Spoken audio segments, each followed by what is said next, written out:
Right. Hello and welcome to episode 14 of the CPRW podcast. I am not Colin.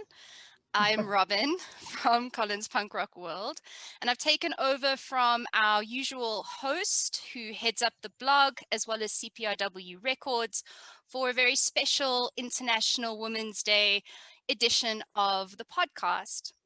I'm joined by some really amazing women. So we have podcast regular and vinyl enthusiast Lara. Hello. We also have returning guests, folk punk artist KTMF, Hi. as well as Sarah from the online punk zine Shout Louder, and the recently launched independent books, publisher book Beyond Cataclysm Books. Yep. Oh, you Hey, even there got it a is. copy there. Yeah. I had to get the book publisher in there, man. I'm super like amped for that, like ready to buy everything. How is everyone doing? Yeah, good. Yeah, Yeah, pretty good. See, everyone's got their hot beverages. Has it been a bit cold? Yeah, absolutely coffee time. Definitely. I've got coffee and it's in a mug shaped like an otter. So I got Perfection. a Simba. Yeah. Oh, It keeps what? vanishing. I thought I'd be really fancy with the background, but yeah. That novelty mug thing, I would have provided one, but mine is very boring. I also just got water. Yeah. Okay. Thanks, Robyn. It's about 31, 32 degrees in South Africa today, so I'm shorts and a Wow. t-shirt. Actually, I am rocking my my Women Are Not Objects t-shirt. oh, I love it. Nice. Which was done in promotion against femicide in South Africa. It's our worst thing. We have the highest rate of femicide in the world. It's pretty horrific. So, you know, this is our other pandemic that we have here. So, bringing a little bit attention to that, I think. So, right, International Women's Day. Right, we thought it would be a great idea to talk about women in punk, and seeing as though we are all women in punk, you know, when Lara and I were talking about, you know, putting something together for this episode, we thought, well, you know, let's reflect on our own personal experiences, right? All the good stuff, all the bad and the ugly, and you know, see how we've really experienced being in the punk scene. So I don't know, Lara, do you want to start us off in terms of what your experience has been? Yeah, sure. So, I mean, when I was younger and stuff, like going to local shows and things, like I've never, even now, like I've never really like had any problems or anything like that. Like, because the last sort of like 13, 14 years I've been going with my husband, so I've never like had any, I've never felt like I've needed to kind of act a certain way. I guess I've always felt kind of like welcome in those spaces. And as well, like a lot of the time I'd be going to my friends' shows, so there's always that kind of mutual respect there. However, it's a very different story online. It's Good point. Jesus Christ. Like it's almost like the same people you'd see at shows. You know, it's kind of like they've got their phone and they're suddenly this different person. It's nobody I've known. Like nobody I know has come to me and been like an asshole or anything like that. But I've seen it online, and I find as well like. Friendliness is misinterpreted as something else. That's you know, a big like one. oh, it's such a fucking pain in the ass because I've stopped like liking photos so much. I've stopped commenting on people's photos. I've stopped posting the way I used to post because people just take it as a, oh well, she's interested in me, so I'll reply even if she's posting that she's married. It's like, for fuck's sake, mate, get a grip. I'm Yeah. just being a nice person. So out in shows and stuff and outside in real life, it's fine. Online, it's completely different. That's kind of what I found with it. So That's really unfortunately, interesting, actually. yeah, it sucks. I hadn't really thought about the online side of it. I was thinking about shows in particular, but Mm. the thing is that I think that broadly a lot of us have really positive experience a lot of the time. Yeah. You know, most shows that I go to, it's absolutely not a problem. And it's been one or two experiences over an entire lifetime that's coloured things negatively. And the fact is we shouldn't have any negative experiences, but you know, a lot of people have. But your point about saying that being overly friendly with people is sometimes misinterpreted, I think that slightly applies in person as well. I'd say one of the biggest issues I've had over the years has been like the girlfriend syndrome, where if you go along to a gig with your partner, there tends to be an assumption that you're there for them and that you're not there for the music. So from the, you know, as someone's girlfriend, you are almost slightly marginalized. But then going to gigs as a girl on my own, which obviously I've done a lot more, going to gigs as girls on my own, I then find that, you know, if I display the slightest bit of interest in someone, then I get more attention than I might want. Yeah, if that makes sense. Although I think that's improved now. I think nowadays there are so many friends at the gigs that I go to that that's not so much of an issue. And actually telling people I'm single is like, guys, look, I'm actually single, please. Yeah. Come at me. Over here. Yeah, it's a big sign. Yeah. Well, Katie, you're looking at things from more of an artist perspective. How do you feel about? Yeah, I was thinking about that kind of friendliness thing, and I think so for, you know, if you play a show and then you go, you know, like even if it's not a big one or whatever, like you go hang out at the merch table because you're like, oh, I might be able to sling a couple of t-shirts tonight, awesome, get some petrol money. Yeah. And so you kind of already feel a bit of pressure, and this isn't just like for women, you know, this is any band. You feel a bit of pressure to be like really approachable and really nice to everyone, mostly because you're trying to sell them things. But there have definitely been a couple of times where, like, you know, a guy, usually probably an older guy, has come over and probably hasn't really understood that I'm gay, because like I sing about being gay and like it's fairly obvious, I think, and probably that hasn't quite clicked. And, you know, B has come over and just been, you know, if I'm like, oh, hey, really nice to meet you, like, what's your name, kind of thing, and then 5 minutes later it's like, oh, do you want a drink? And I'm like, it's really kind of you to offer, but I don't know you, and like, no, thank you very much. And it's just those slightly, I don't know, like they don't mean anything by it, but also in the back of my head I'm like, well, I don't know you, you're going to go away to the bar which is over there, which I can't see, come back and give me something. And like it's probably absolutely best intentions, but because I'm a woman, I can't trust that.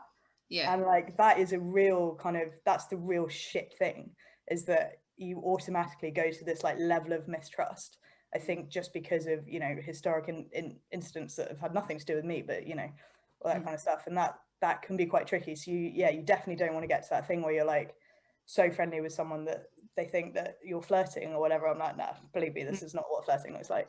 But then you also don't want to be, hello, I'm talking to you, this is not flirting. Yeah. Hi, my name is Katie. Like, that does not mean I want to maybe we need like an I'm not flirting signal. Like if I touch my nose, we're flirting. If I don't do that, it's not. But what if I don't know if I'm flirting or not? That's always a problem. Tricksy. I don't know what I'm doing. I think that's like directly into how many beers I've had at the time as well. It or is how many beers the other person's had. It's a difficult sort of gender politics, because they may do exactly the same thing with a guy. They'd be like, wow, your set was amazing, let me go get you a drink, like I want to show you how much I enjoyed it, I want to like spread the love. And you're like, okay, but also like I don't want to mislead you, also I'm wary of strange drinks, but also like thank you. So it's a real kind of, it's like this cognitive dissonance of like, I really just want to be able to completely openly trust and be like, yeah, everything's cool, everything's great, oh yeah, let's have a drink, like fantastic, so nice to meet you. But then, do you know what, that's quite an interesting side. Like I think so we've got those kind of layers of assumption that there might be an issue with drink, right? And I've never had an issue with someone buying me a drink that was like spiked or anything like a gig, but I have had outside of gigs. So perhaps we're kind of building in our experiences from people outside of the scene into our assumptions, like about our interactions in the scene. Yeah, easily. It's almost the risk is too great to be able to let down your guard enough to be like, well, you know, this is the scene. Like I know quite a lot of people here. Like nothing's going to happen. And then you just in the back of your mind, you're like, what if I wake up 3 days later and like something happens? You're like, well. Again, I've never actually had a problem with it, but I've had friends, again, not at shows, but friends who've been out and stuff, and it has happened to them. So you kind of like, when I was like 15, it happened to my friend, and I will never forget like that, her passing out on a marble floor and like the sound that her head made as she hit it. Like, no, days. I mean, she was fine, she was totally fine, And thankfully she was back with her friends, you know, us, by the time anything kicked in, so it was all completely fine. But that's, you just never forget it.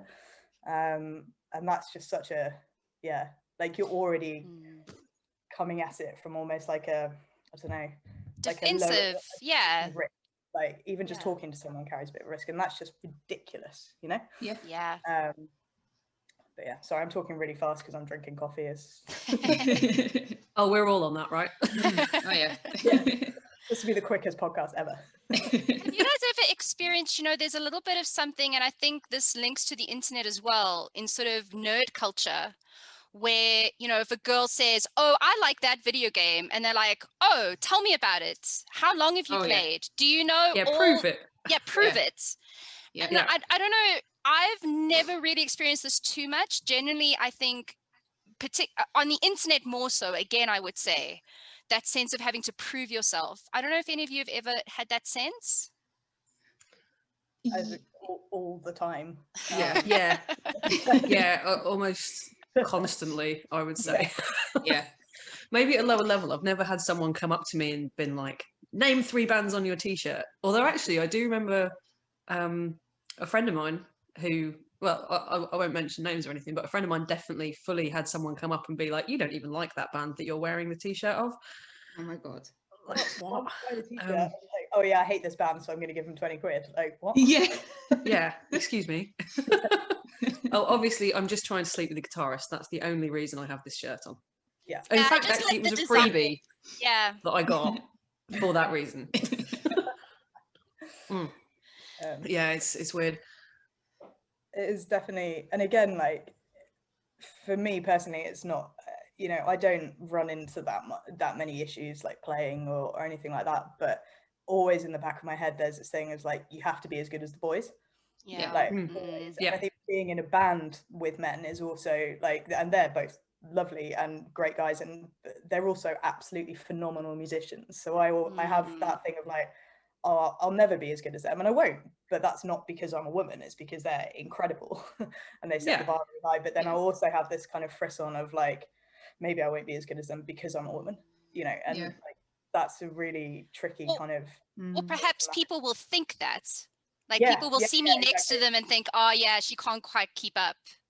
Oh yeah, I mean, the amount of times that I've had people come up to me after sets and be like, oh, your band are really good, and I'm like, oh, like they're fantastic, like and like, I'm gonna go and tell them that you think they're really good, and like, you know, I don't take offense by that, but I mean, it happens probably, you know, 90% of the comments I get are about them being really good, and again, they are, and that's correct. But it's also like, the thing is, people will mean that as a compliment. Like, you know, it's that kind of thing. It's like, cool, well, you know, I write the songs, and everyone's like, oh, really? Yeah, it's like, wow, okay, cool. And it's just, you know, it's just, and again, people that like, they don't, I say people, men, it's always men, they don't mean it by it. Like, they are, you know, but it does start to kind of grate slightly occasionally, and then it feeds into that kind of inferiority complex, and it all, you know, spirals, and then you're like, fuck, I'm gonna have to put like a tapping solo in my next song so people can see that. I mean, it's all gone wrong. Camp Cope Talk sing a little bit about that in their song The Opener, where they're like, oh, you know, like they see an all-female band on the bill and they're like, yeah, they're just there to fill the diversity quota. And you know, you guys only get the you know, the sort of coverage that you get because there's so few like female artists, so you know, they've got to put someone in there, and it's just so degrading to sort of say like something that's actually an obstacle, or that can lead you to have like, you know, question yourself and have confidence issues, is somehow like making it easier for them. You know, it seems to be a common thing that crops up. And the one thing that what I thought about when I thought about this question was my personal like interactions have been good, but I've had a couple times at South African music festivals, actually, in particular. We were watching a band called Black Math from Durban, who are phenomenal, and their drummer is a woman, and she's just fantastic. I mean, she's so good. And we were standing there and these guys were like heckling. They were like, your drummer is so hot, can I have her number? And I was like, one, like, it's not their drummer, like she's like an equal member in the band, like, and secondly, like, stop objectifying. Like, she's not there to like be hot for you, like she's paying you. And so, you like, it's like when you flip it, you know, you'd never get that, like a group of women standing together and be like, oh, like, yeah, what's your number? You know, like privately they might be like, oh, do you know what, he's quite hot actually. I have, I tell you what, I must admit, I have done that with a group of women, but it was with some guys that we knew and we were loudly taking the piss. So I think that's absolutely a different thing. If you know the people on stage and you know that they're going to react well to it, and you know that, like, it's all good fun. All fun and good times. But this was at a big festival. It's a festival here called Opikopi. And it's like a big outside festival with like multiple stages, like sort of hundreds of people at each stage. So I mean, like, that kind of heckling, it was like a lot of guys. I'm just like, she's got to walk off stage and like go into that after this. That's not great. Maybe you were going to approach her and like, it's just that lack of understanding about the power imbalance, I think. That like, that women, you know, are very keenly aware of all of the time, and I think men in general are less aware of it. Although I have to say, like, the kind of like men in the punk scene have been more aware than in other areas of my life. Like, I play sport as well, and you know the difference between the kind of guys you get at a punk show and the kind of guys you get like on the side of a sporting picture is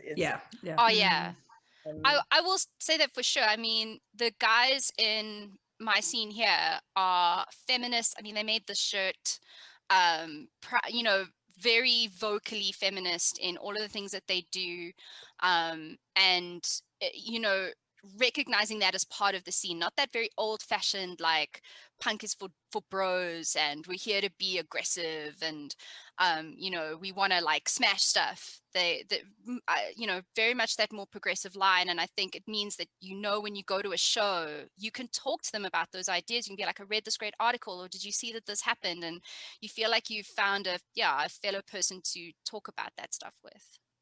Definitely.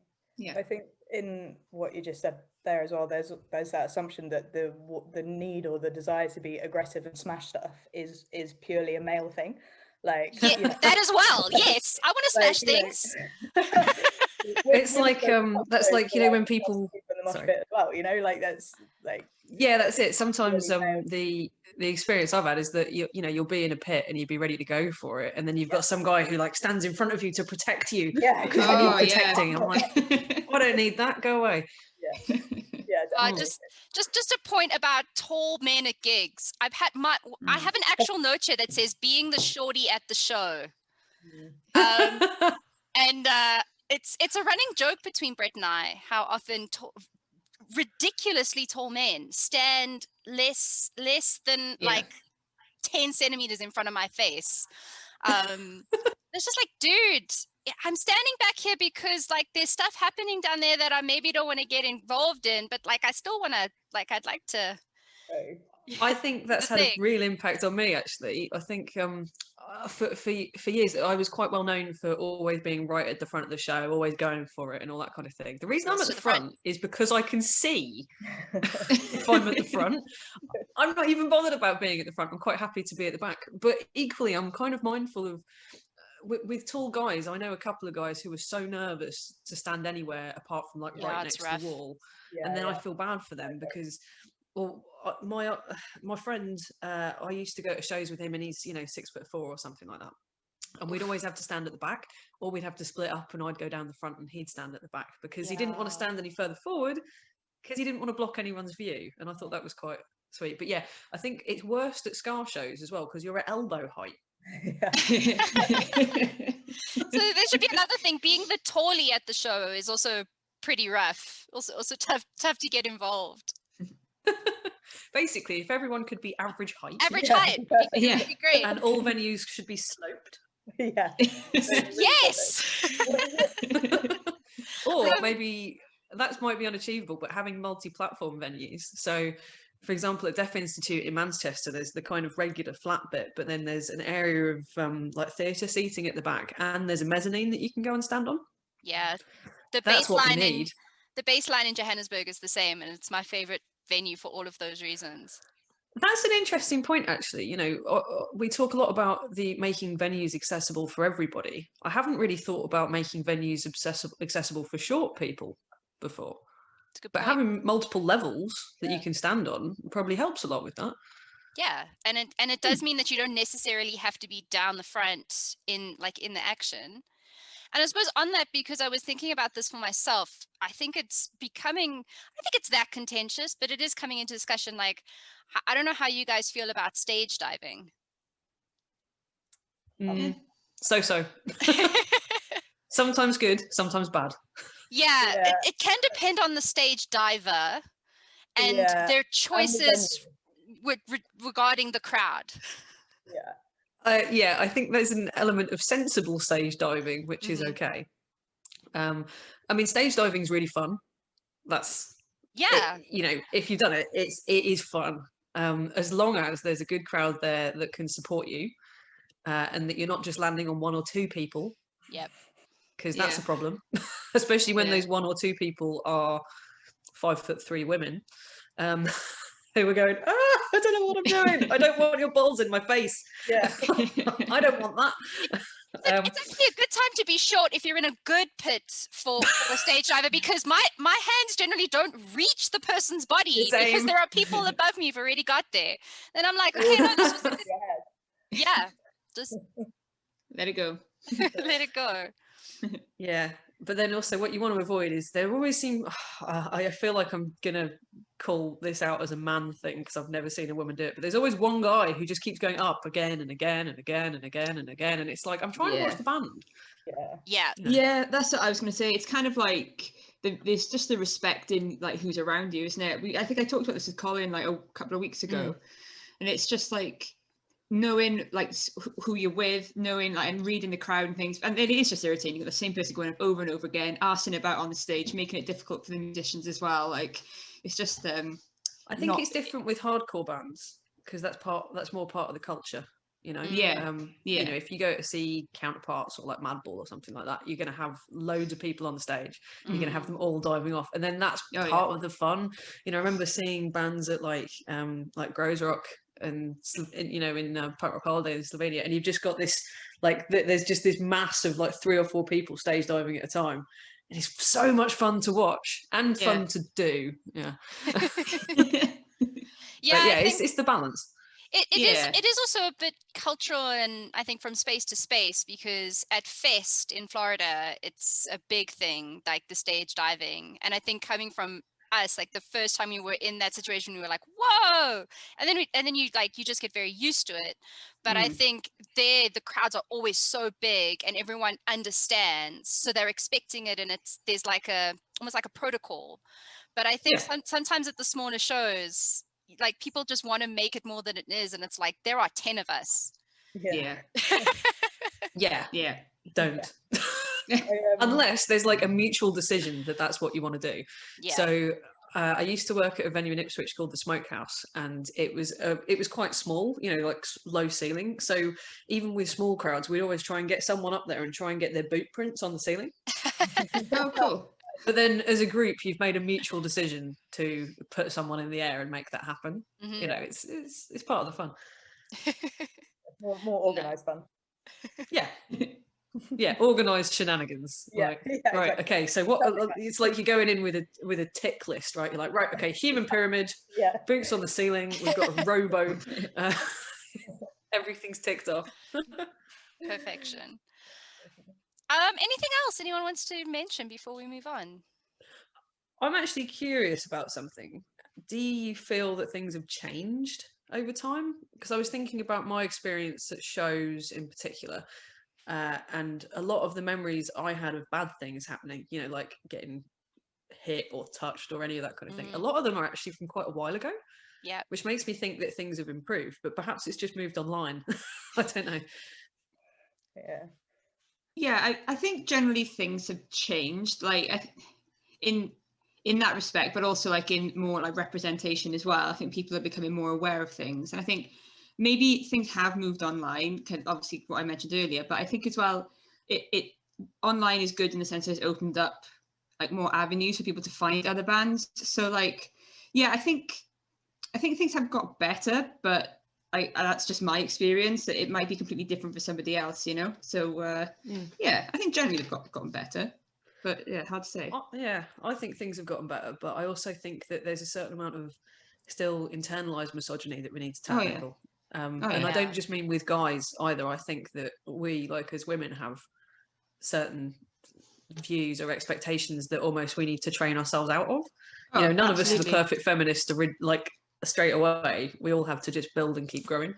Definitely. Yeah, absolutely. Yeah, and that's kind of like a thing that society's kind of inbuilt in a lot of us as well. You know, like there's a lot of even like aesthetically as well, like how you think you're supposed to look.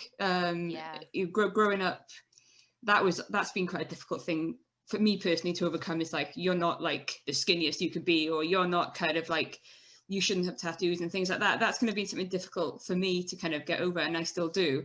And even kind of like comparing myself to other women as well. That's such a bullshit thing to be doing. But I find like I'm looking online thinking, oh, she's like, her hair's nicer than mine. Like, why isn't my hair that nice? Or, you know, that's sort of like the bullshit like that. And that is something that I think we all need to work on. But it's something, you know, it's kind of something that I feel like it's not really our fault that that's how we think. Like that's something that we've been kind of forced to think, I think, over our lives. The patriarchy. Yeah. Oh, I love it. Yeah. Love it.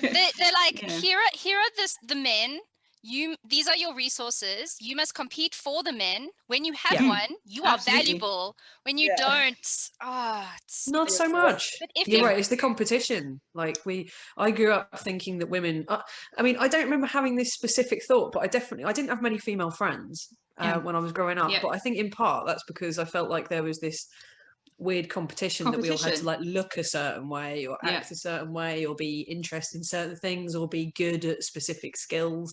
And then I don't know, I think it probably took me until I was about 26 or 27 when I suddenly went, oh, all the other girls are thinking the same thing. Yes. I don't need to compete. We're all on the same level. Yeah. Yeah. If you ever heard someone say, I don't have female friends because I don't like the drama, it's you. Yes. That you got that from somewhere.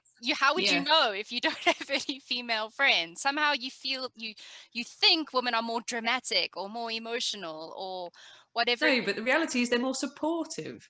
In my experience, you know, all my female friends, they're this really supportive network of like wonderful people who all have these flaws and anxieties, and everyone's looking at everyone else going, oh man, she's got really nice hair, I wish I had nice hair. You know. It's this constant circle of self-criticism that we just need to like get ourselves out of.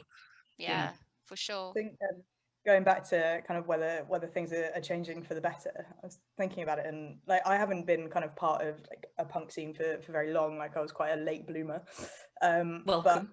But thank you so much. It's a real but you know, certainly I think one of the key things that has changed is a kind of acceptance and recognition that getting groped at a show or getting unwanted advances or all this kind of stuff is wrong. Because like when I was growing up and you know, like maybe not punk gigs but other gigs and other places and everything, you just kind of accepted that having that happen was part of being a woman. And like that was, you know, like the amount of times like, you know, walking to school that you get flashed on the street, like that happened to me like 5 or 6 times in as many years. And it's just that kind of like, oh lol, it's happened again, like, you know, and you just kind of roll it up and continue. And I think one of the key things in the last certainly 5 years, if not longer, is actually like, dude, that's not cool. Like, don't do that. Like I was at Spanish Love Songs show a couple of years ago at New Cross, and it was like absolutely crazy show. It was incredible.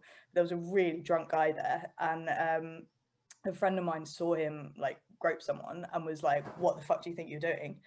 And you know, it's a guy friend of mine who's calling him out, and he's like, what are you doing? Like, we got him thrown out. He managed to get back in, and he kind of came back over and he like put his hand in my face, and I was just like, I was having a really good time, and I was like, mate, you're shit faced, like whatever, you know. But my friend like was like, that is absolutely, like, picked him up and carried him out of the show. And it's that sort of thing where like almost as women you're like, well, I'll just part with it, like whatever, like ignore it, carry on having a good time. And it's nice to see now guys kind of being like, no, we're going to call that out as well. Yeah. That's definitely like, I think that's a big thing actually, and feeling. I think a lot of that comes though from having the network where you feel like you're not alone in thinking it. Mhm. So, for example, I know that if I see someone who's being a bit too forward with other people at a show, I know that I've got like a whole crowd behind me who will back me up if I call them out on it. Yeah. You know, like Yeah. we're talking about such a small minority of people who do have an issue, who are problematic. I feel like I think we've got a really, really solid base of people. You know, Definitely. Yeah. Yeah, I think, and the fact that it's kind of like everyone saying this is the culture that we want to maintain. This isn't your problem because this guy is in your face. This is, we all have to maintain this. So I definitely think there's that overall sense, I think, in the scene. That's very cool. We have just like a couple minutes left, so let's pop to a quick break, and then we can keep chatting when we come back. All right, so I'll see you guys all soon. Right, welcome back, everyone. So we've been talking about what it's like to be women in the punk scene, what's changed, what hasn't changed. So maybe this is a good time. You know, I was trying to think about, Lara and I were chatting about this a little bit as well.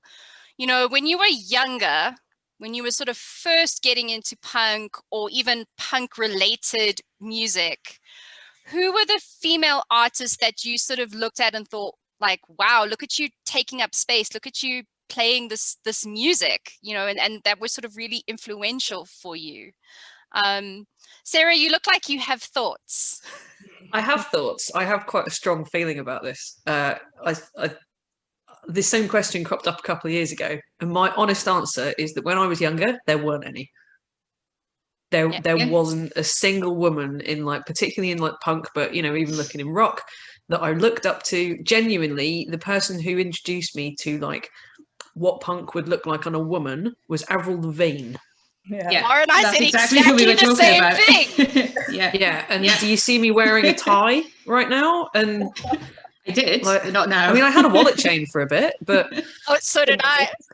But there was just a real lack of, I mean, I'm sure, I mean, the thing is, in hindsight now, I can look back and say, oh, well, you know, you've got like Polystyrene, you've got like Debbie Harry, you've got all these wonderful women who are involved in music and punk and stuff like that. But when I was that age, I didn't see any of those. There weren't women about. Occasionally, I'd seen Brody Dowell on the City of Angels video on Kerrang, and that was it.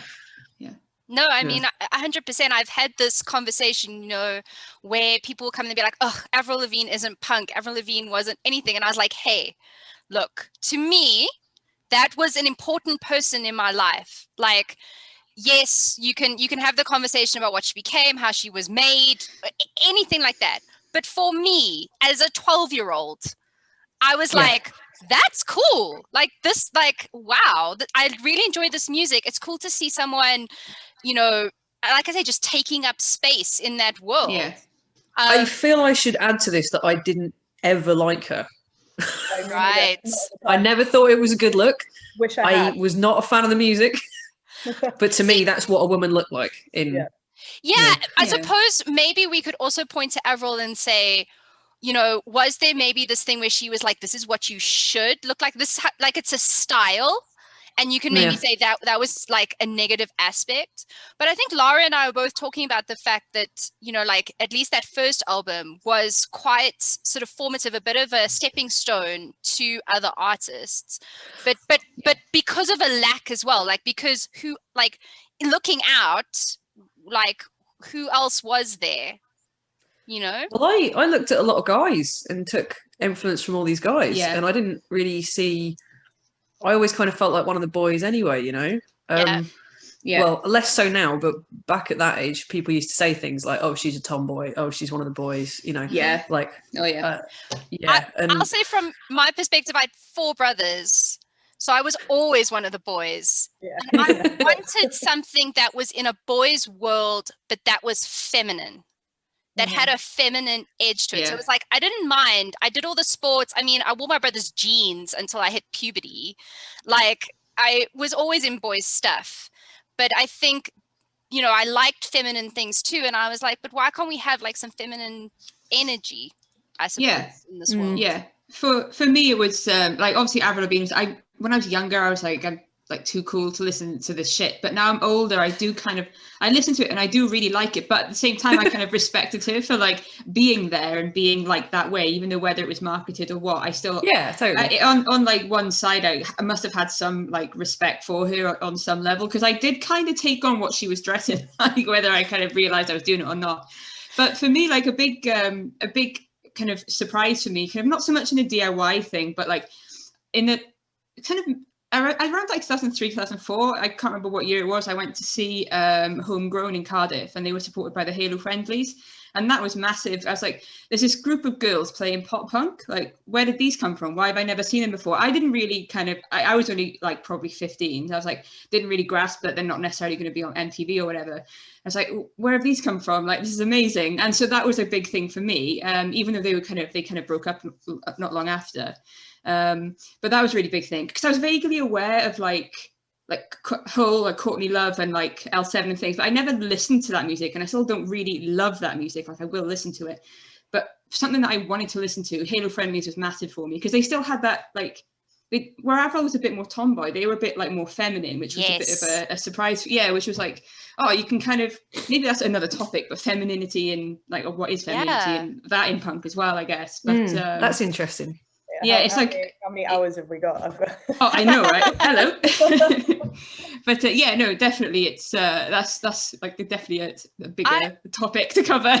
But that was like that was massive for me, and I think things have gotten like, I do think Avril helped the bands that are bigger now, like Paramore, kind of become whether she helped them get into be accepted in music, or whether she allowed like Hayley Williams types to, I wonder if she showed like stakeholders that could be successful, because if you think about Paramore, they did eventually become like huge, and maybe you know, I think Avril Lavigne, because she was styled as the like anti-Britney, and that was everything that like a pop star or a popular like music person had been, and she was like, you could be another way and still be popular.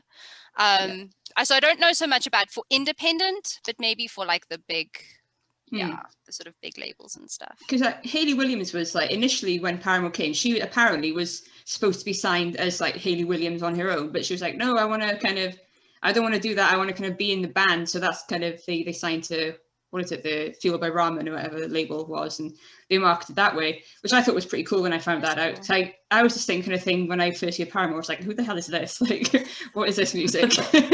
But I've grown to love them as well. So I was thinking a little bit about No Doubt as well, because I think Gwen Stefani was also like definitely a person for me. I don't know, Katie, were you going to talk about that?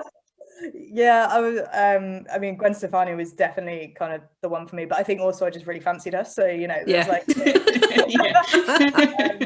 and I was kind of thinking about.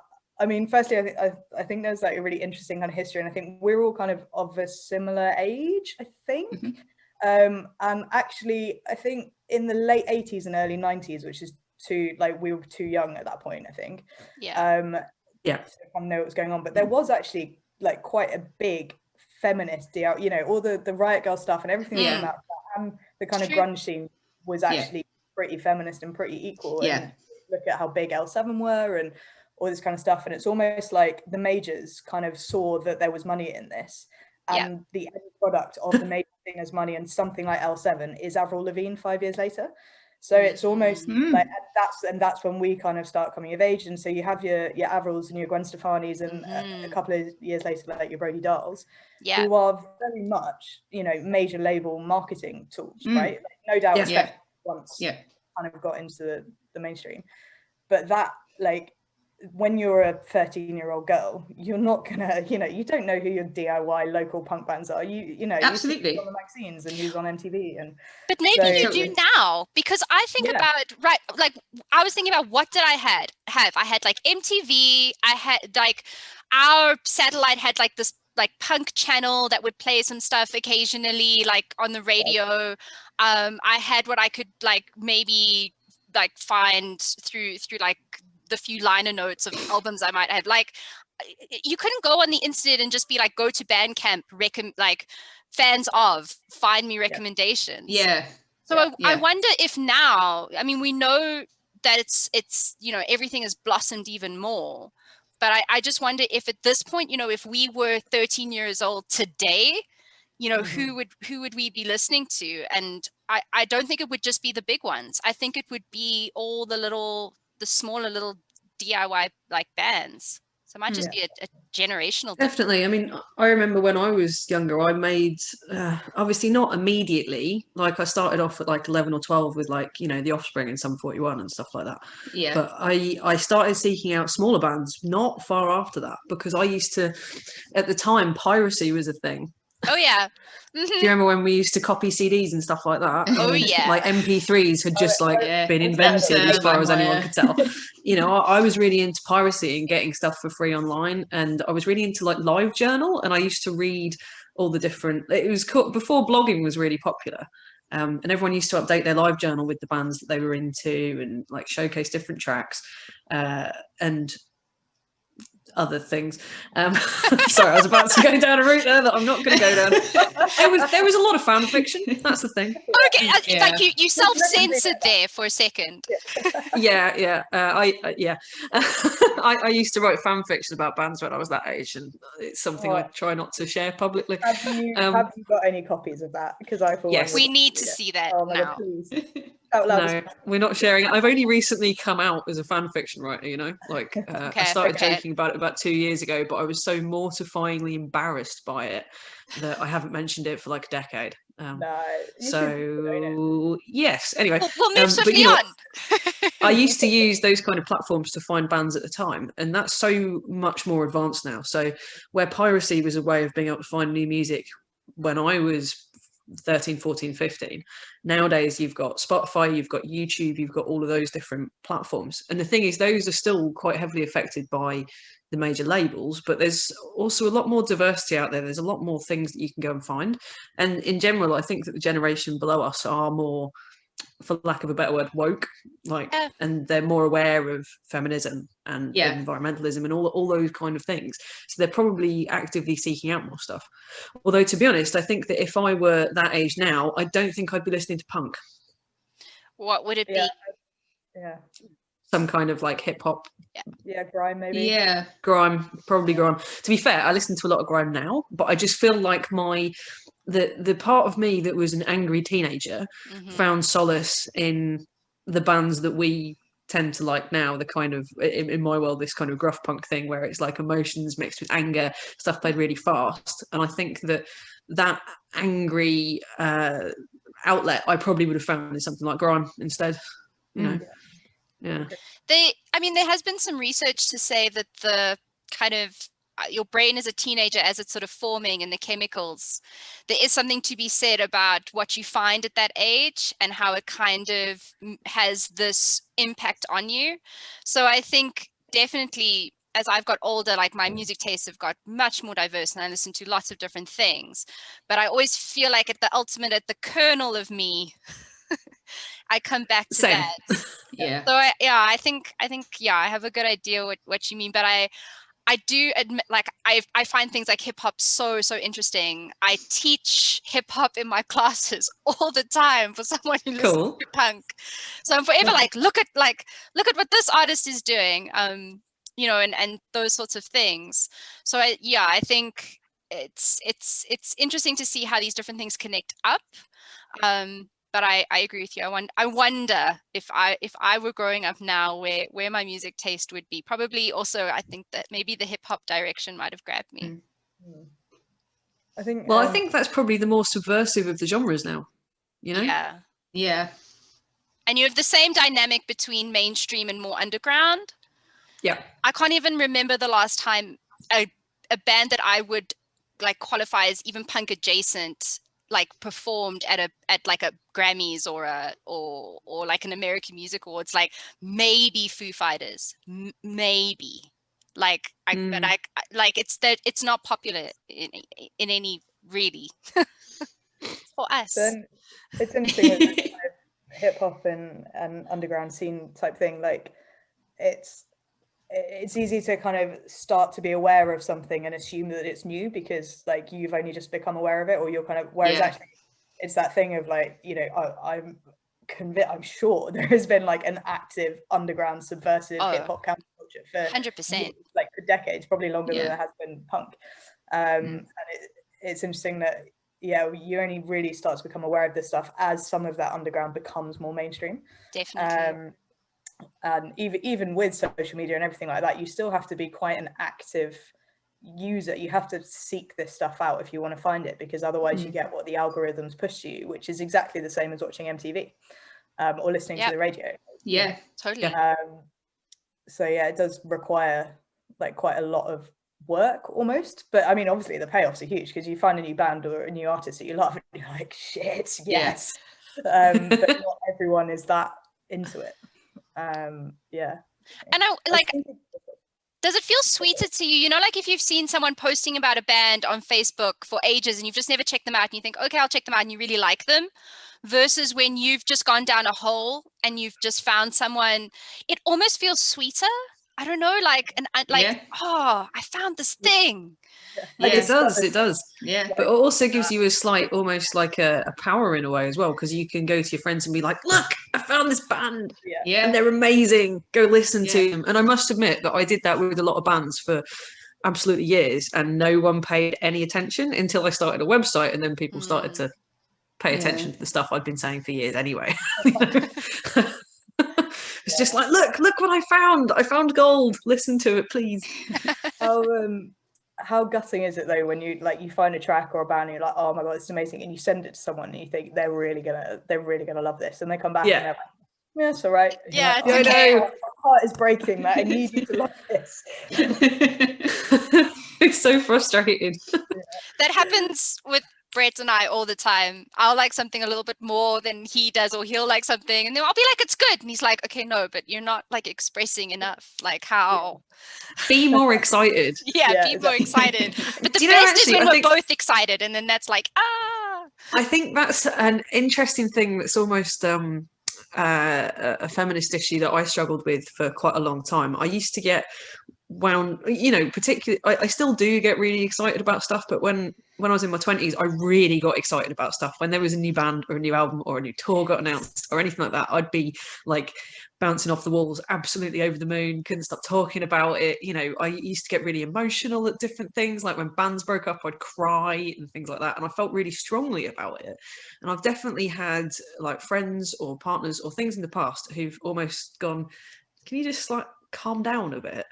Like, you're too excited about this. You need to temper your emotional reaction to it. That was me in high school. Robyn, you're too excited. How do you know all the lyrics to the song already? Because I've listened to it 10 times, like in the last hour. And why is that a problem? Like, and why is that a problem? Don't tell me to calm down. Like in kind of any, you know, that's don't like that. Yeah, and I felt like for a while I almost felt like it wasn't cool to show as much enthusiasm as I actually had for something, and I definitely remember trying to temper my own like excitement, just to try and fit in a bit more, and to I don't know, it's a weird thing. I don't know if that is something that's kind of unique or more pronounced, like being a woman or not. Like you know, it would be really interesting to kind of like almost have like a male consultant on this podcast, just so we can be like, oh, excuse me, how do you feel? Experiences. Sorry, do we need to get a male correspondent? Should I see if any are available? I don't know. I mean, oh god, there's just not enough men in the scene. I don't know how you'd pick one. It's tough. Really I mean, god, you can't find a male band to put on a bill. I've been trying to book a male band, and just, oh god, there just aren't any out there. And honestly, they don't even know how to play their instruments. Yeah, it's a bit to be honest. Yeah. But it's with the enthusiasm, I do think there's an aspect of that. Obviously, it's something that I think men will experience as well. Yes. And I think that, you know, I think there's a balance to that, but I do think that over emotional nature of things is a traditionally feminine trait. Well, and I think that think about the word it's almost about fangirl. silencing yourself. Yeah. Because that'll be used for like guys as well. Like, oh, I totally fangirled over her. And it's like that typical, I guess I think back to like the videos of the Beatles landing in America, and like women are like, ah. And it's Yeah. like, I must throw my knickers at them. Yeah. How do people do that, by the way? Like, how do you take your knickers off? Well, I Or think do you bring knickers with you? Spare, I think it's a pre-planned thing.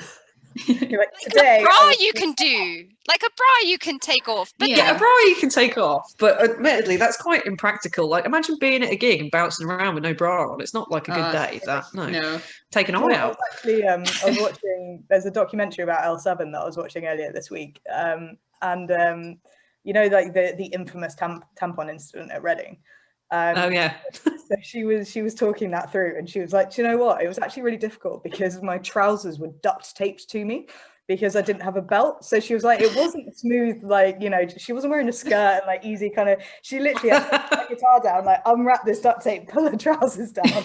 And I was like, I'd never heard about that, and that whole thing just gives it such like a farcical quality, which I think is just absolutely hilarious. Like the most infamous incident in rock and roll, and it's like, well, they're like hopping around on stage with like one leg in a trousers. Oh, I don't know why that's made me think of something that I think has changed. When I was younger and going to DIY shows, there were a lot of penises. Guys used to get naked on stage randomly. Oh yeah. Yeah. I think like late 90s, early 90s in particular, there was kind of this culture of guys just like getting their dicks out. Yep. Not in a sexy way, just in a drunk way. I'm going Mostly to be drunk naked. way. Mostly drunk way. Yeah. And I feel like that has stopped. Sorry, Katie, what was that? Oh, sorry. Yeah. I was just saying, I don't think anyone's ever said like, oh, and you know, they all got their dicks out in a sexy way. Like, it just obviously I'm not the expert, but like, sorry. But I don't know. It was just kind of a thing, or like bands would run like naked down the street and stuff like that. And the thing is, I never had a problem with there being like willies about. Like that's okay, I can deal with that. But I always felt like I was excluded because I can't join in. Because if I take my clothes off, it's a sexual. Yeah. It's actually it's interesting at the festival that I mentioned. So Opikopi, which is one of the oldest, biggest festivals in South Africa. There is a naked run that happens every weekend. And it's from one point to another, and it's mostly men. Like if a woman participates, it's like spot the female. Have you tried running naked? It's like we were just saying, you know, like and okay, very awkward. And difficult. Opikopi is notoriously on a dust hill. It is like that, you know, that traditional like red Africa sand. Like it is on that. It like stays. So that will get in crevices that you might like never fully. You might never recover from that. Never recover. It's a sport that wasn't made for women. Not with them in mind. I feel. The naked run. But that's a good point, Sarah. Actually, I was thinking back. I'm like, oh yeah, there was always a guy who got naked on stage. Yep. A couple guys who would get naked and then go into the pit, and but always atrociously drunk, and just thought this is the appropriate time. I feel so much more comfortable now that people largely have their clothes on, and that's not a sexualized thing. It's just because I felt a bit left out when the guys used to do it, and I'd be like, okay, this is weird, this is awkward, but. To be fair, I feel kind of the same about, you know, when there's one guy in the pit who takes his shirt off. Yeah. No, bros with shirts off. Yeah. No, not into it. Makes me feel super uncomfortable. It's just more sweat flowing around, isn't it? Like I think it's more for like more heat. Only up against their chest, like. Ooh. I get that, but you know what? I've got to keep my shirt on. You can keep your shirt on. Yeah, true. Yeah, it's fair. And there's something about having like a naked, sweaty guy rubbing against you in a non-sexual way that's really not cool. Like, or sanitary, as we were saying earlier about COVID. Exactly. You know, I can catch things off you. Keep it clean. Keep it as clean as possible. Just keep your shirt on. I think we're all okay. Equally, I think that people should feel free to do what they want at shows. I think that's fun. I don't feel comfortable with even men with their shirts off. Fair enough. And it's not a prudish thing. Do you know what I mean? Like, yeah, definitely. No, I totally get it. Yeah. I think that like double standards thing, where it's like, well, if I do this, it's going to make it weird for the whole room, and like, Yeah. and I'm aware of that. So you know, if you could not do it, like, kind of thing, and I don't know that, yeah. So it's really interesting, isn't it? Like the differences in the ways in which like male and female bodies are seen, and like who's doing the looking, and like all that kind of stuff. And it's that almost like, you know, being in a pit is like, for me certainly, is kind of the ultimate freedom, because you just feel like, you know, the hey Daisy, you just feel like the only rules are like, make sure no one gets hurt, and kind of everything else is like, you know, just go for it, and it's such a release. And you know, I can understand that thing of like, you know, I just want to take my shirt off, because like, just I get the feeling like, well, if I do that, it's fucking weird. So yeah, almost that barrier to like that extra little bit of kind of enjoyment, or that extra bit, because I'm going to take my shirt off, men are going to look at me and they're going to feel uncomfortable with it, therefore I'm not going to do it. Yes. And and like, I'm uncomfortable that they're uncomfortable, and you know, that, whereas that thought just doesn't go through their head at all. Like the majority of the guys who are more likely to do that, like that thought just is never, you know, it's like, well, you know, my nipples get censored on Instagram, yours won't. So like, so weird. I mean, I think it's such a good definition of privilege, is when you don't have to think about something. That's true. Absolutely. It's not a thing. And you know, I think it's also like, as you say, like establishing a set of norms, because if you think about, like, you know, if you go to a beach in Europe, you know, go topless, like it's going to be much more normal if you feel comfortable with that. But there is a sense of women saying, I'm not doing this for you, like I want a tan, so I'm doing what I need to do, like carry on. I think a fair example there is that if you're at Punk Rock Holiday and you're down at the beach stage and everyone's got the shirts off, that's fine. You know, I've been in a mosh pit in a bikini there, and that's just normal. But that's because you're on a beach and it is an accepted norm. Although there was one band that did their set. Oh no, did they? They crowd surfed. They took their pants off and then crowd surfed, and they were like willies dangling and crowd surfing at the same time, and that was weird. There you go. So there's always a level. There is always a level. Difficult to establish consent with an entire crowd. Like, my naked body is coming. That's it. Are It's you consent. ready? Yes. Yeah. All about consent here. It's all about the consent. You know what I'm saying? If you can get sign off on everyone, pass around an indemnity form, like, you know. Get your clipboard out again. Right, okay, naked human pyramid, naked rowboat, naked stage dive. Right, we're good. You can see that we're like, we're organized people, because we're like, I want a clipboard, like I want forms, like I need. I mean, if you see me at a gig and I've not got a clipboard, you best find me one. All right, guys, we're heading to the end of this meeting, so shall we take our last break and we'll come back for the last little bit. All right, great. See you soon. All right, and welcome back to our special International Women's Day edition of the CPRW podcast. So just as we are wrapping up, we wanted to think about recommending any bands with sort of female or non-binary members. I think obviously we can be like, if you haven't checked out KTMF, go do it. She's amazing. Yes, that was one of the first ones I thought of too. like, that's obvious, but do it. But let's just say it as well. But yeah, maybe just who have you been listening to? Who would you recommend?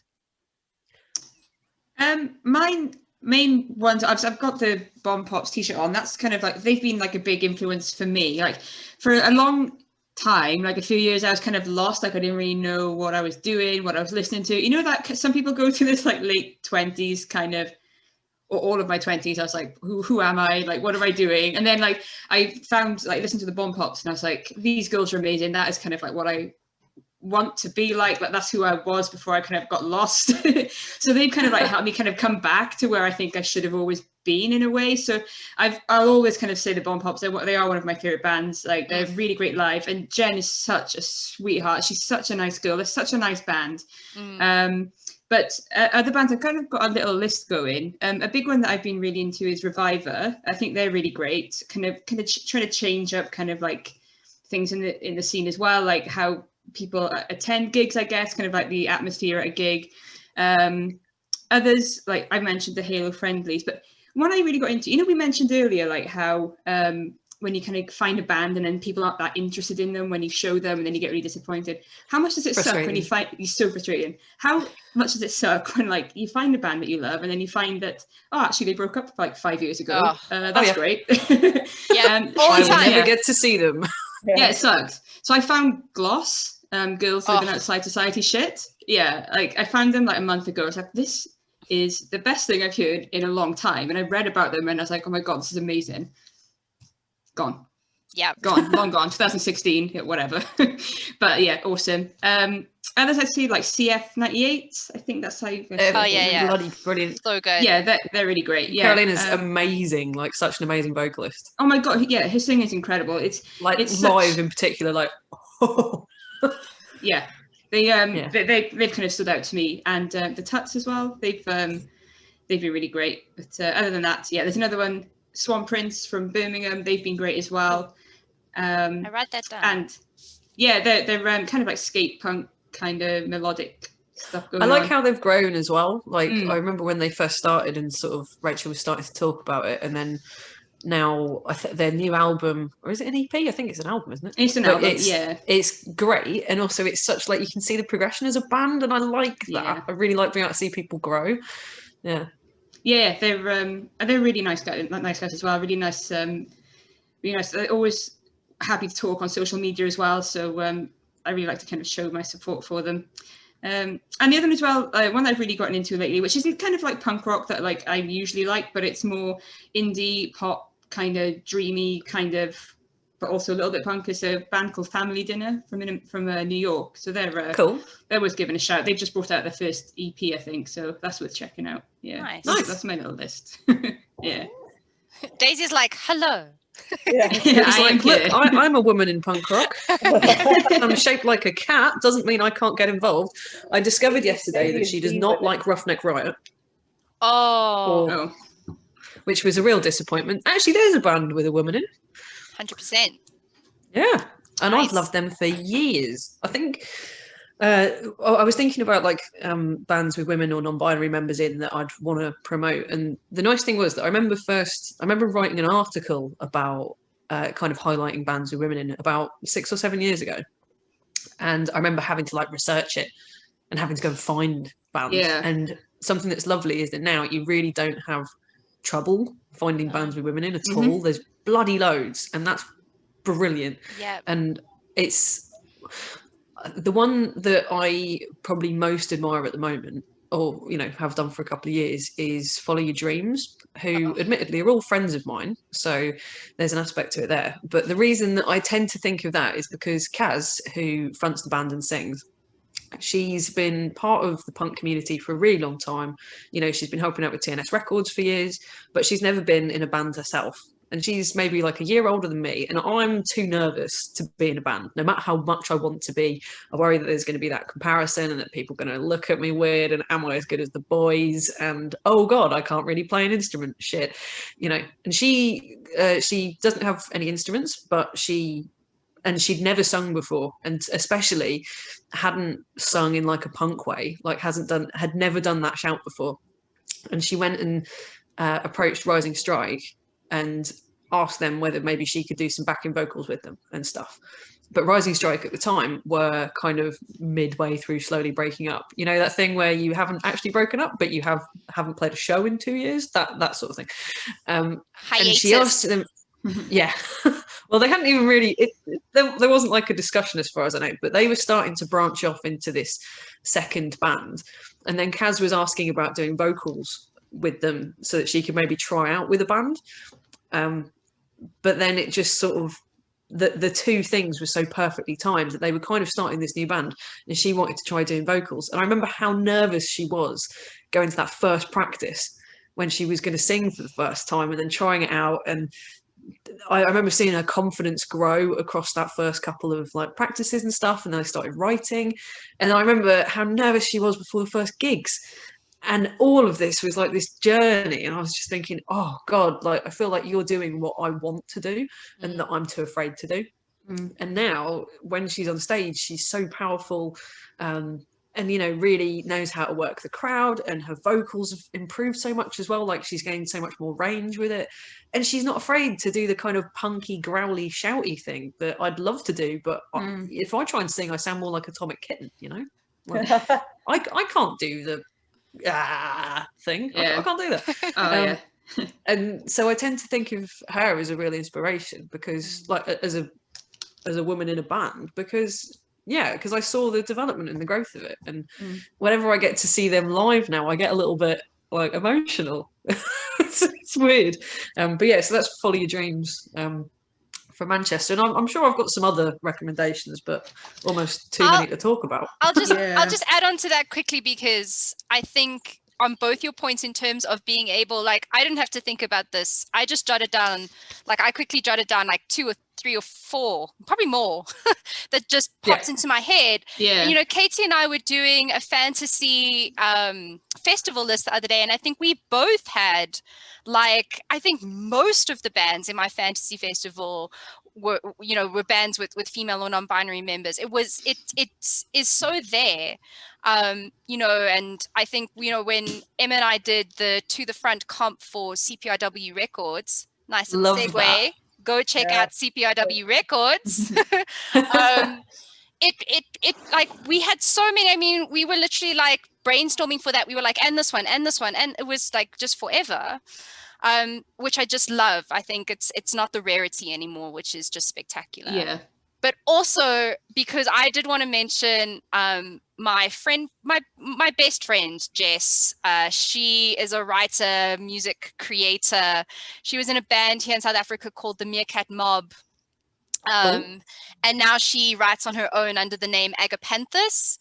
And like, I've watched her go. I was at her first gig on a keyboard, and I watch her now on guitar. She has like 6 loop pedals. It's like layers on layers, and I'm like, you might be too cool to be my friend, but I appreciate it anyway. So I think watching someone grow in that way, that also is something that you love. Like, there's something special about it. That, yeah, I think there's a real connection. So I'll mention Jess, and then I'll just mention, before we get to you, Katie, I'll mention Black Math, who I've already mentioned, from Durban. I want to mention Drones, who I love, and who just brought out a new album. I saw them. I was so excited to see them at MPF, and then when I saw them, I freaked out. It was awesome. And then I'll also just mention Cherem are the sweetest pop punk band from Derry, and Sincere Engineer are dropping. I was gonna say that. Come on. I'm sorry. Okay, never mind. And then Katie, which are yours? You go for it. This happened the last podcast we did. It's like Robyn went through her festival list, and I was like, oh, for God's sake, like, I've got 3 of those. Cross them off. And Cherem and next, yes. No. I'll definitely let you talk about them, because I'm a relatively late, discovery for me. But I only discovered Sincere Engineer last year, but like, just that. I mean, if you want to talk about a marriage of gruff punk with like a feminine energy, like Sincere Engineer is just that perfect blend for me. And it was like one of those bands that I saw people talking about, and I was like, why haven't I looked into this yet? And then was like, that was like, I think that was like my first thing I wrote down. I was like, Sincere Engineer. But Katie, what else do you want to talk about? I've got a couple, well, again, I mean, loads, but 2 that I kind of picked.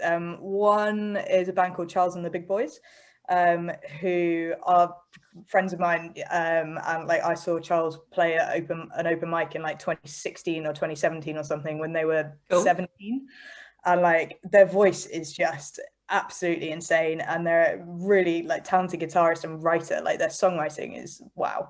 And you know, they're 21 now, like, and kind of just they've supported me at like 2 kind of EP shows that we've done, and like both times they've kind of blown everyone away. And they actually managed to release an EP last year, which is, I think, I'm so impressed by anyone who released music last year. It was quite early on. Yeah. And say what you want, and it's kind of almost like grungy indie punk. Like they're definite, like, I know Charles is a huge Nirvana fan, and there are definitely that elements of that kind of, like we're talking about, like Riot Girl-esque, but without the kind of lo-fi nature of it, which I really like, because I don't mind the kind of grungy stuff, but I really don't like that sound that's all been recorded on one mic in a big room. Like I really, that annoys me. Yeah, I don't like that either. Yeah. So I definitely like recommend Charles and the Big Boys. Cool. And who else was I going to say? A band from New Jersey called Lake Waves, who haven't actually been that active, but I wanted to mention them because something that I really like in the way that things are going is that I think previously you think about kind of women in punk, or like, you know, and you think, oh, well, the woman has to be the front person, you know, it has to be their project, or they have to be, you know, blah blah blah. And a way that something that I think shows we're going in the right direction, that there are more bands with female members who, you know, it's not a big deal. Like they're the keys player, they're the bass player. Like so fucking what? Like it's. I much prefer that. It's not a USP, you know, and like I really like that. So Late Waves, you know, they've got a female drummer, and like who gives a shit. And they're just very good, kind of more kind of pop punk, but not that fast. And just they've got a song called Face Down, which is a slower one, but it's just such like a good description of having like a poor mental health episode, but like in a catchy way. And I just really big fans of them. Nice. So those are my picks. Can I add one on to that? From I also think that just you know, if there's a woman in the band, it doesn't need to be the front person. But one of my favorite bands that happens to have a female or possibly non-binary member is Pardon Us. Oh yeah. They're just fucking brilliant. I love them, and I saw them live before I'd heard any of their like recorded stuff, because they're not too far from me up here, and just every time I see them, they're just so good, and it's just nice. But the only other band, particularly with women, in that I really wanted to say, because it was a bit of a game changer for me, was Not on Tour. And that was like a religious experience. Yeah, right. Like Not on Tour are incredible, but there's something so relatable about Seema as well. Like I like the way that she sings, or the way that she vocalizes, is something that I could achieve personally, because it's not like she just talks very fast, you know. And you know, I don't know, there was something about seeing Seema in that band that was one of the first times that I thought, oh, maybe I could be in a band. Like maybe I could do that. And she runs around with so much energy, and it's just, I don't feel that when I think of female fronted bands, inverted commas there for anyone not watching the video, when I think of like female fronted bands, I don't think of Not on Tour. They don't cross my mind. They cross my mind as one of my favorite bands ever, and that has fuck all to do with the fact that there's a woman in the band. Like, they're just brilliant, and I love them. And it's even like little things like the way that she dresses and the way that she presents herself. I see myself in her a lot more than I see in, you know, where we were talking about Avril Lavigne. It's kind of like I don't straighten my hair, I don't dye my hair, I don't wear makeup, I don't do all these things. But then Seema comes along and she's wearing things regularly. Oh yeah, the tie all the time, for business meetings, around the forehead. Yeah. But you know, I don't. A lot of the women that I see on stage are dressed in perhaps like a more punk way than I dress. You know, do you know what I mean? And that's not a bad thing. But then Seema comes along and she's wearing like clothes that I would wear, and her hair's done the way that I would do it, and she doesn't wear like a huge amount of makeup. And I look at her and I'm like, I could do that. Like, she's really made me feel so much more comfortable, and she hasn't done that deliberately. It's just a total byproduct of, you know, who they are and the way that they are on stage and stuff like that. And they're fucking great. Anyway. I do think it shows, like, people will be like, oh, there's enough representation. And it's like, but you don't know. You don't know what someone else needs to see, where they see themselves reflected or where they don't. You know, it's like, I think that that's such a good point to take. It's not every woman on stage is presenting herself the same way. We're not one essence. Yeah. That's true. Just the very fact that it's a woman does it, or say, I think it's important to include sort of non-binary or non-gender conforming groups in that as well. But I think just because they are female and they are on stage doesn't mean I relate to them. Yeah, absolutely. Yeah, you know. Yeah. I'm sure there are plenty of guys I relate to as well. So it's not to say that that's exclusive as well. But yeah, Seema in particular and Not on Tour, that was the first time I really remember thinking, I feel included in this. Nice. And it was such a stark contrast as well, because I didn't realise that I felt excluded before. Yeah. But then all of a sudden I felt included. It was nice.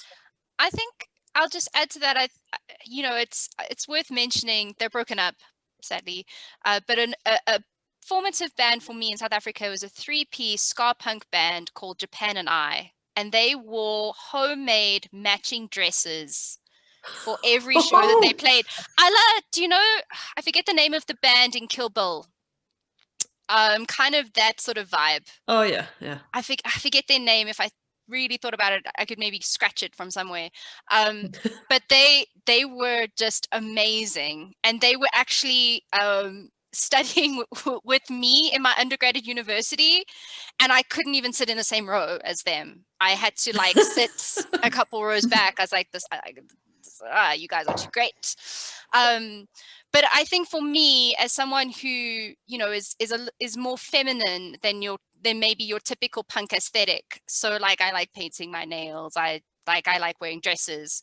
That was very cool for me. I think that was me seeing myself a little bit. I was like, oh yeah, like feminine but fun and edgy and all those cool things. So I think, and so diversity, I think just in general, representation matters. For sure. Yeah. So guys, sorry, Katie, you were saying. I was just going to say just one very quick thing. I think it's really interesting that I think throughout this chat we've kind of said things about, you know, like needing to feel like you can keep up with the boys, or being one of the boys, or you know, Sarah, you were saying kind of you want to, you know, part of you like really wants to be in a band, but you're like, oh, I can't sing like that, or I can't play an instrument like that, or you know, whatever. And it's really interesting because punk has always been this thing of like, we don't have to be able to play an instrument. Like you look at even like, well, you look at any fucking punk band, like, you know, the Clash, like they can't play guitar, they're not good. Like, and they don't care. But like, it's the energy and the message and all of that is more important than being able to like play really fancy shit. Yeah. And I think that is still something that non-men don't necessarily feel that they're empowered to do, which is to just say, you know, even if you look at someone like Kathleen Hanna, who was like, she was like, well, I was, you know, a spoken word art. And, you know, again, Kathleen Hanna, like, cannot sing, right? Like, she's not a good singer, but she is the fucking, like, ultimate, you know, riot girl idol. And, you know, was, like, formed one of the most incredible punk bands of the early 90s. But, like, she can't fucking sing. Like, a lot of punk artists can't sing, can't play their instruments.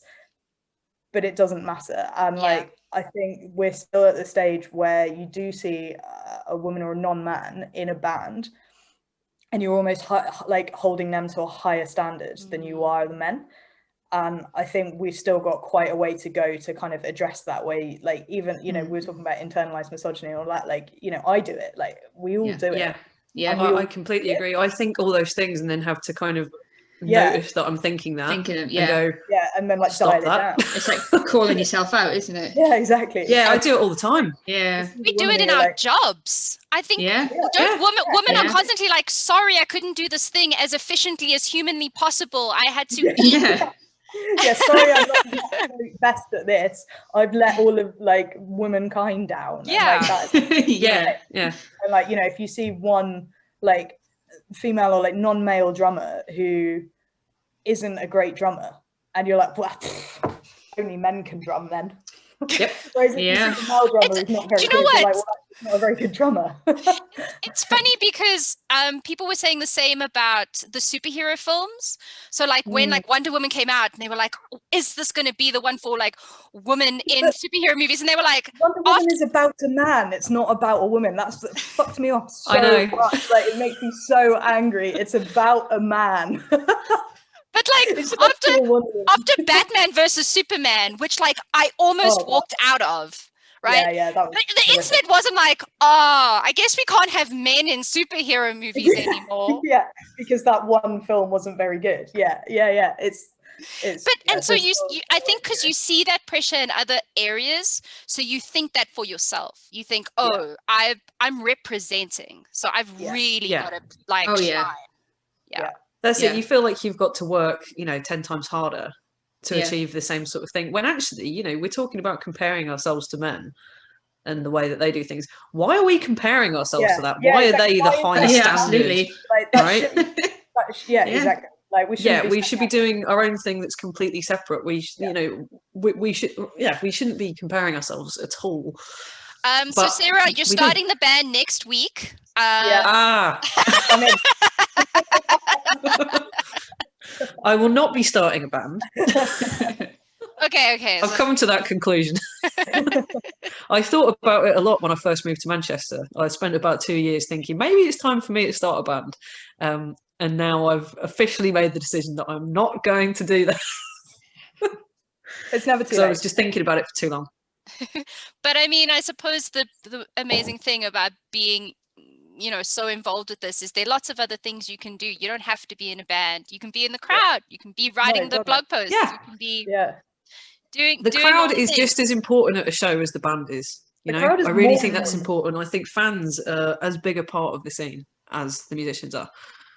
Absolutely. I mean, like, how many times have you been to a show? Like, I've played so many that I can't even count, where there are 3 people there. And like, but if those 3 people didn't turn up, there's no fucking show. So it doesn't matter if there's a band. Like, the crowd is so much more important, I think. Yeah, well, absolutely. But like, it's and that support in the scene is so like. That's where the magic happens. That interaction. Tweeting and people like writing stuff on Facebook and people showing up, or like all this kind of stuff, like people watching videos, people like streaming stuff. That's the important thing. Like, and isn't that what we're all missing? I mean, when we're stuck at home, is that connection, that interaction that you get. Cannot wait. So as a final point, so we were thinking about if there's anything that we want to specifically talk about, or anything that we've got going on that we maybe want to promote. And Sarah, you had such a lovely idea for us to think about who is doing things that we are sort of really looking at and admiring and thinking that's something I'd really like to kind of shout out and put out there. I'm going to embarrass you a lot because I have to just say, because I was saying to Brett, Sarah doesn't want to promote herself, but I look up to her. Oh, that's really sweet. Really, thank you. genuinely, I think, because I think I wrote it down. You raised £1,800 for the Music Venue Trust, like with the latest paper cuts, and I just think, I mean, that's amazing, and I do just want to have like a moment of like that. I just want you to feel the appreciation, and just from my side, when I see that, I just think Sarah's doing the awesome things. I want to do more awesome things like Sarah. Oh, that's really, really sweet. So I'm going to mention it, but also because it genuinely comes from my heart, and not just because maybe I should. That's brilliant. I mean, the book's done really well. I've been amazed by how many people have bought a copy. And particularly with that, I wanted all of the proceeds to go to the Music Venue Trust, because ordinarily right now I'd be, if we were going to gigs, I'd be putting money into music venues by buying drinks, by, ticket fees, although obviously mostly that goes to the bands. But, normally I'd be supporting music venues by going to them, and I can't do that. So I feel like the Music Venue Trust is area that I really want to support right now. But also I wanted to do a bit of a project to keep myself busy, and I ended up publishing this book, which has got some wonderful contributions from it, including an article from Katie as well. And yeah, it's just, I'm amazed by the reaction to it so far. And if anyone does want a copy, they can get it from shoutlouder.bigcartel.com. But yeah, it's gone incredibly well. I'm really pleased with how it's turned out.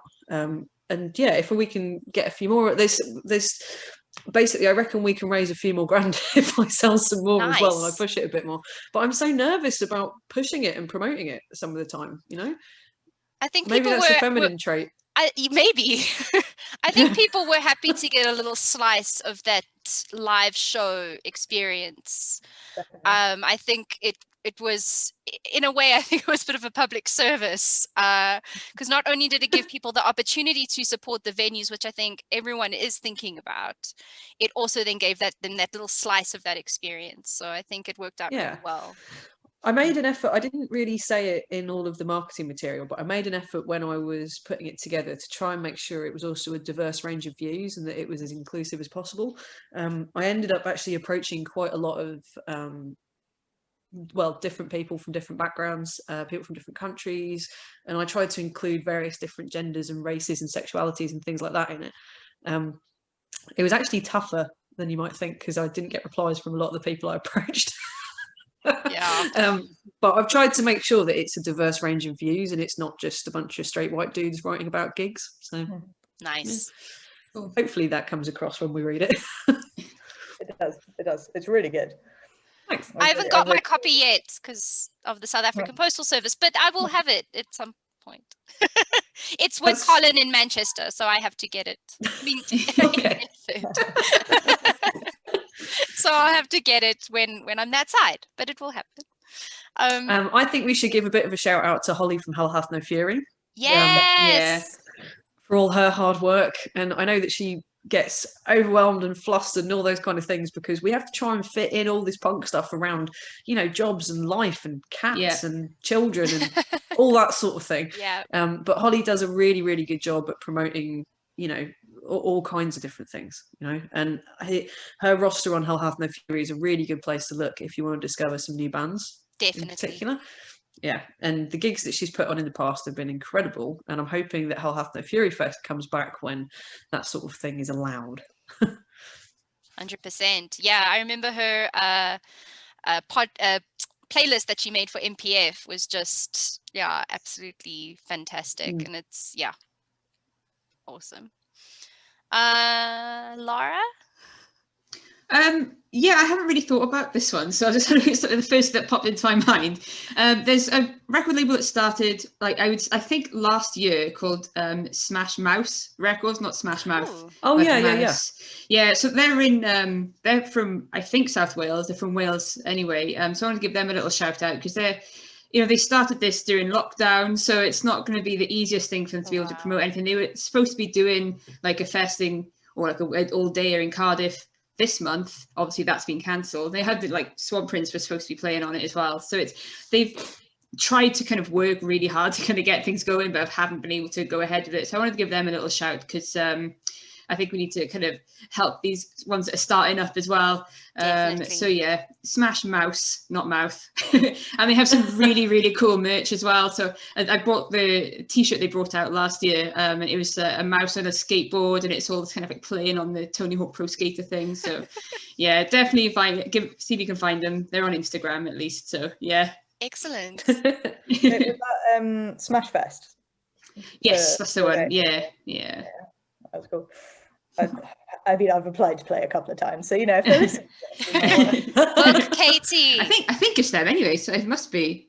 Yeah, I think so. I don't know actually. That definitely sounds about right. Cool. Smash Mouse, I was like, I'm fairly sure that the people that do, and it would make sense. Yeah. Like it's also in Cardiff, so.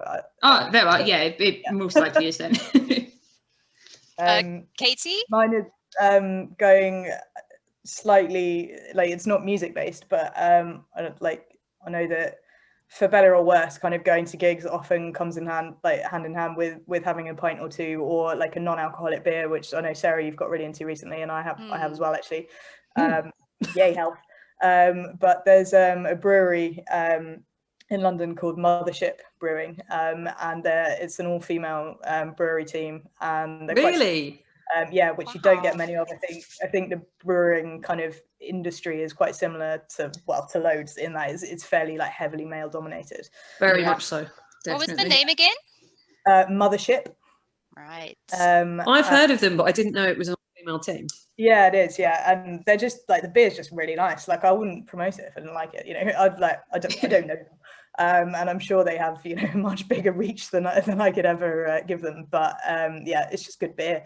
So, you know, while we're in lockdown and listening to our playlist and everything, like, grab I can't actually remember if they've got a non-alcoholic offering. I'm willing to find out. Exactly. There we go. It's just a Google away. Yeah.